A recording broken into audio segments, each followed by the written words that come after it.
what I want to do is add a category that discusses mechanisms, and then I'll talk about remedies.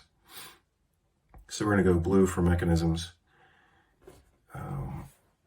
Ethanol gets detoxified, so to speak, through a few different pathways. The most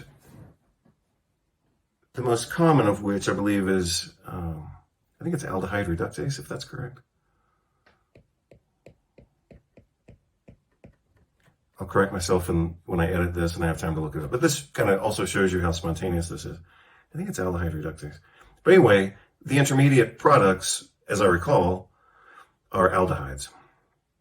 And those function kind of like congeners in that they bind onto things. So, but they bind onto things and kind of screw things up. So they can bind onto proteins, and if those proteins are enzymes, then the enzymes don't work very well. And that's one of the reasons that people feel kind of sluggish or tired or headache or fatigue or whatever the following day. They just feel kind of blah. And that's because their enzymes are all jammed up, at least partially, with aldehydes. So the effect is metabolic.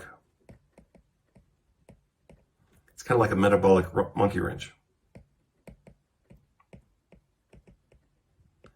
So it just gets jammed up. You've got an enzyme that now has, this aldehyde attached to it, and it can't function and do what it wants to do, or what it's supposed to do.